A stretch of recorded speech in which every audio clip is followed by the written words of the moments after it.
What's going on, Infected, and welcome to the Quarantine. Today I'm going to be taking a look at a game from Eagle Gryphon Games called Island Hopper. First and foremost, the copy that I have is the Kickstarter copy of the game that has the poker chip style tokens versus just the cardboard ones, but from what I understand that should be the only difference of the from my copy versus the retail copy. Now, what is Island Hopper? Well, Island Hopper is a dexterity based game where you and your friends are all rival cargo delivery company, and you don't have enough money to buy your own plane, and it's like an archipelago, so there's lots of islands all over the place, so you need a plane. And so instead of figuring out other routes, you all collectively go in and buy this ratty, beat up, you're probably not even sure that it even flies, but a plane. And one person each round is going to be the pilot and is going to kind of dictate where the plane is going to be going, but you're allowed to bribe each other with money and put tokens out and maybe if you go here. And so that's, rather than sit here and rant, let's just go check out the overview.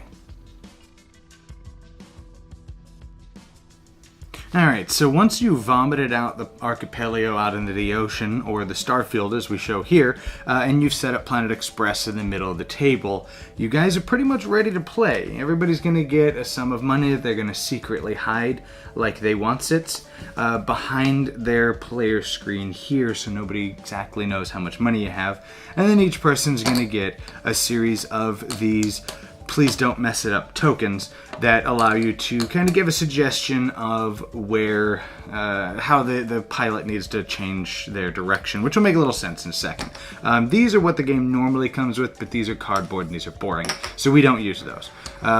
But what you're trying to do is one player is going to have the wings of glory here and be able to drop off, or be the one that actually is flying the cargo ship.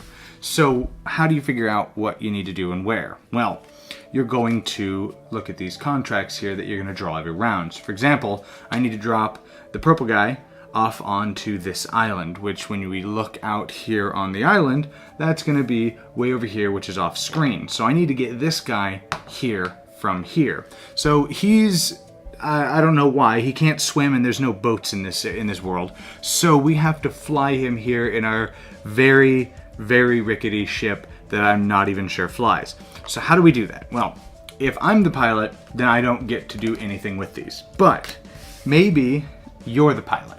So what I'm going to do for you is go, well, maybe if you deliver it here, you'll get $2. So that just gives you incentive to go there. Now, if you don't go there, that money still stays there. So maybe Phyllis over here, next round gets a card and goes, well, maybe we'll throw another one out there for whoever the next pilot's going to be, and so on and so forth until somebody delivers something there. Once they do, you're going to flip over this card and be like, ha-ha, and then you made $5, and it's going to go behind your screen.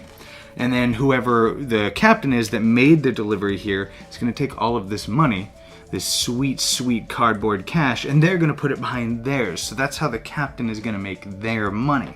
Now, how do you deliver these things? Well, what you're going to do is you're going to pick up the fat purple guy here, and you're going to put it about 6 inches or so up off the table. And once you grab it, you have to close your eyes. And then at that point, you have to go off of kind of memory of where you think this is. So I'm going to put my hand out this way, and the player, any of the players can drop one of their uh-oh tokens and go, no, north. So now, okay, what did I mean by north? Is it north based off of this? Maybe do they say left? They can say one word. So, okay, left. Okay, so how far left do I want to go? Maybe they drop another one and go, stop. Okay, so this is where it is. Then I drop it. Now, as you see here, I dropped him in the water. So, casual homicide, nobody got paid, and he washes away off in the ocean and nobody knows any better. But if I dropped it on there, I can flip over my card here and haha, I delivered it there. And even if I have half of it hanging off the island, as long as it is on this tile, it's fine. But if it's off it like that, which probably looks exactly the same to you, but he's now touching the water, apparently he's still drowning. So that is not actually a delivery. So you're going to be doing that with as many of these as you would like, depending on what things are out here. So, maybe I have another thing over here. So I've already delivered the fat man to the water and he's drowning.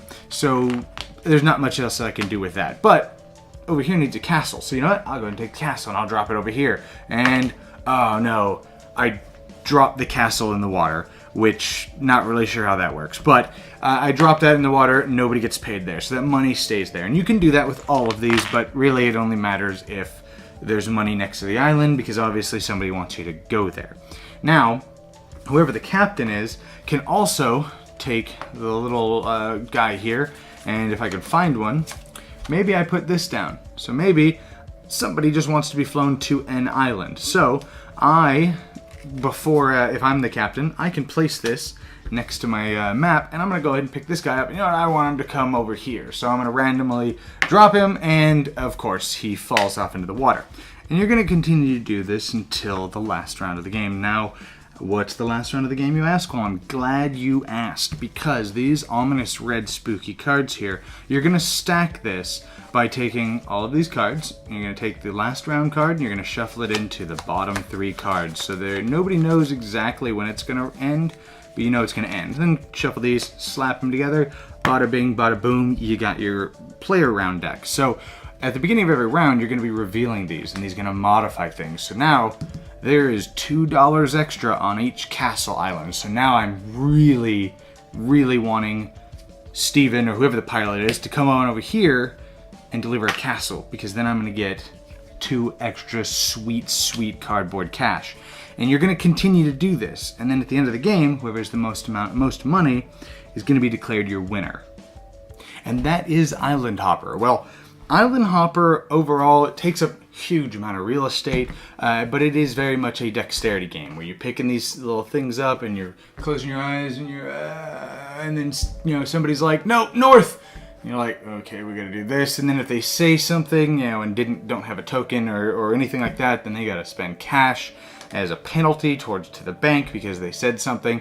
But you gotta kind of, okay, how well do you know this map? Okay, I'm gonna throw this over here, I'm gonna drop it. And it is really difficult to get these things actually land on them, which is part of the game, because you're gonna drown a lot of people and a lot of animals in this game, which is a load of fun because it's a very laughy, ha style game where there's going to be a lot of table talk, lots of laughs, lots of fun, and lots of jokes about drowning dogs and people and griffins and cats and sinking castles and all of that. And it is good fun. With that said, this game, while we played it, it felt very empty. It didn't feel like there was a lot of meat to the game. It's just a let's bid on who's the captain. You're the captain. I don't want to be the captain because that looks like a lot of work. I'd rather you deliver crap.